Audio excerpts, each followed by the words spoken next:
Assalamualaikum warahmatullahi wabarakatuh. Perkenalkan, kami dari kelompok 3, Vilka Janatin Kusna NIM 105 dan Vina Ayu Jilianti NIM 114. Di sini kami akan membahas mengenai kompetensi dasar 3.1, yaitu menerapkan konsep pengukuran berbagai besaran dengan menggunakan satuan standar atau baku. Poin-poin yang dibahas yaitu yang pertama besaran, kedua satuan, ketiga dimensi, dan yang keempat macam-macam alat pengukuran. Mengukur merupakan membandingkan nilai suatu besaran yang diukur dengan besaran sejenis yang dipakai sebagai satuan. Apa itu besaran? Besaran adalah sesuatu yang dapat diukur dan dinyatakan dengan angka. Besaran terdapat dua macam, yaitu yang pertama besaran pokok dan yang kedua besaran turunan. Besaran pokok yaitu besaran yang satuannya telah ditetapkan terlebih dahulu dan tidak diturunkan dari besaran lain. Nama-nama besaran pokok yaitu ada panjang, massa, waktu, kuot arus listrik, suhu, intensitas cahaya, dan jumlah zat. Sedangkan besaran turunan merupakan besaran yang satuannya diturunkan dari satuan besaran pokok, yaitu luas, kecepatan, percepatan, gaya, tekanan, dan usaha. Satuan dan dimensi. Apakah itu satuan dan dimensi? Cara besaran tersebut atas besaran-besaran pokoknya disebut dimensi. Satuan adalah segala sesuatu yang digunakan untuk menyatakan hasil pengukuran atau pembanding dalam suatu pengukuran tertentu. Misalnya, nama besaran pokok panjang, satuannya yaitu meter dan memiliki dimensi L, dan seterusnya dapat dilihat pada tabel ini.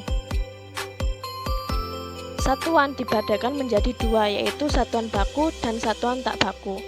Satuan baku yaitu satuan yang telah diakui dan disepakati pemakaiannya secara internasional yang biasa disebut satuan internasional atau SI.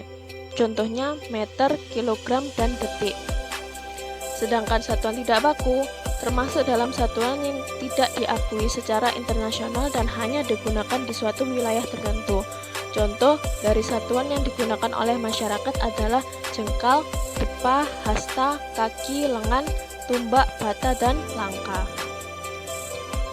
Apa ya contoh dari dimensi? Coba kita tentukan dimensi besaran-besaran berikut ini. Yang pertama luas atau L sama dengan panjang kali lebar. Memiliki dimensi L kali L sama dengan L kuadrat. Yang kedua yaitu volume atau V sama dengan panjang kali lebar kali tinggi. Memiliki dimensi L kali L kali L sama dengan L pangkat 3. Jenis-jenis alat pengukuran. Pada umumnya terdapat 3, yaitu pengukuran panjang, pengukuran massa benda, dan pengukuran besaran waktu. Contoh alat-alatnya yaitu yang pertama mikrometer skrup yang digunakan untuk pengukuran panjang. Kedua, jangka sorong yang digunakan untuk pengukuran panjang. Ketiga, penggaris atau mistar yang digunakan untuk pengukuran panjang. Keempat, neraca Ohaus yang digunakan untuk pengukuran massa benda. Dan yang kelima yaitu jam yang digunakan untuk pengukuran besaran waktu.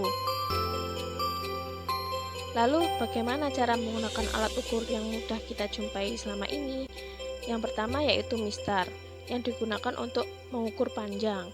Mistar memiliki ketelitian 1 mm atau 0,1 cm. Cara penggunaannya yaitu posisi mata harus melihat tegak lurus terhadap skala ketika membaca skala mistar. Hal ini untuk menghindari kesalahan pembacaan hasil pengukuran akibat beda sudut kemiringan dalam melihat.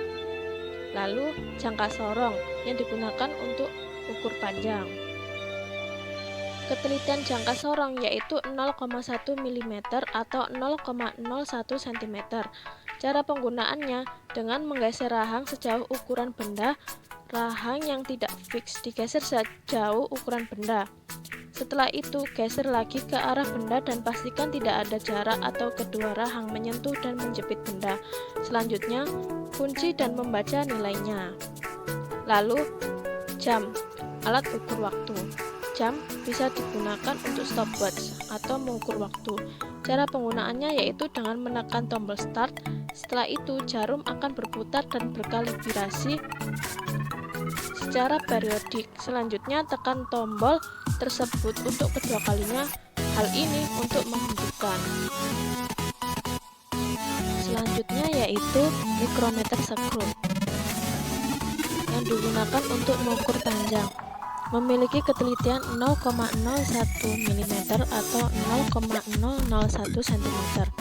Cara penggunaannya yaitu pastikan pengunci dalam keadaan terbuka. Lakukan pengecekan ketika poros geser bertemu skala dan skala nonius utama menunjukkan angka 0. Buka rahang dengan menggeserkan pemutar ke arah kiri sampai benda dapat masuk ke dalam rahang. Letakkan benda di antara poros tetap dan poros geser, lalu tutup kembali rahang hingga tepat menjepit benda. Putarlah pengunci agar pemutar tidak dapat bergerak lagi sampai terdengar bunyi klik. Lalu neraca Ohaus yang digunakan untuk mengukur massa benda. Memiliki ketelitian 0,01 gram. Cara penggunaannya yaitu putar skrup yang berada di bagian atas piringan neraca ke kiri, ke kanan, ke kiri, posisi 2 garis pada neraca sejajar. Letakkan benda yang akan diukur massanya pada tempat beban dalam neraca. Geser skala mulai dari yang skala besar. Jika panahnya sudah berada di titik setimbang 0, bergantian ke skala kecil. Jika dua garis sejajar dalam neraca sudah seimbang, maka hasil pengukuran sudah dapat dibaca. Terima kasih telah menonton video ini, semoga bermanfaat. Wassalamualaikum warahmatullahi wabarakatuh.